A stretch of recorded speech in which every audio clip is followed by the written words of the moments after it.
এবার ভাইরাল জুলাই যোদ্ধা সুরভিকে লাঠি করেছে পুলিশ। নির্বাচন নিয়ে সংশয় প্রকাশ করে ইন্টারিম তুমি যেও না, এই নির্বাচন হবে না, এমনই মন্তব্য করেছেন আলোচিত জুলাই যোদ্ধা তাহরিম জান্নাত সুরভি।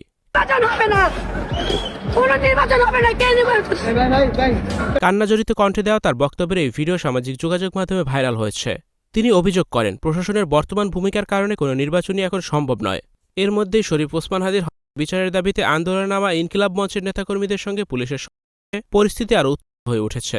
এর আগে বিকেল 4:30টার দিকে ইনকিলাব মঞ্চের নেতাকর্মীরা শাহবাগের ইন্টারকন্টিনেন্টাল হোটেল সংলগ্ন সড়ক থেকে প্রধান উপদেষ্টার বাসভবনের দিকে অগ্রসর হওয়ার চেষ্টা করলে পুলিশ তাদের বাধা দেয়। এক পর্যায়ে পরিস্থিতি উত্তপ্ত হয়ে উঠলে পুলিশ আন্দোলনকারীদের ছত্রভঙ্গ করে লাঠিচার্জ শুরু করে, পাশাপাশি জলকামান ব্যবহার করা হয়। পরিস্থিতি আরও জটিল হয়ে উঠলে পুলিশ টিয়ার গ্যাস নিক্ষেপ করে এবং কয়েক রাউন্ড সাউন্ড গ্রেনেড ছোড়ে। এই সত্ত্বেও ইনকিলাব মঞ্চের সদস্য সচিব আবদুল্লাহ আল জাবের, রাকসুর জিয়াদ সহ বেশ কয়েকজন গুরুতর আহত হয়েছেন। আহতদের দ্রুত ঢাকা মেডিকেল কলেজ হাসপাতালে নেওয়া হয়, যেখানে তারা চিকিৎসাধীন রয়েছেন। আহত আন্দোলনকারীদের অভিযোগ, শান্তিপূর্ণভাবে বিচার দাবি জানাতে গেলে পুলিশ বিনা উৎসাহে হামলা চালিয়েছে। ইনকিলাব মঞ্চের নেতারা বলেন, শরীফ ওসমান হাদি সুষ্ঠু তদন্ত বিচার নিশ্চিত না করে উল্টো আন্দোলনকারীদের উপর দমন-পীড়ন চালানো হচ্ছে, যা গণতান্ত্রিক অধিকারের সম্পূর্ণ পরিপন্থী।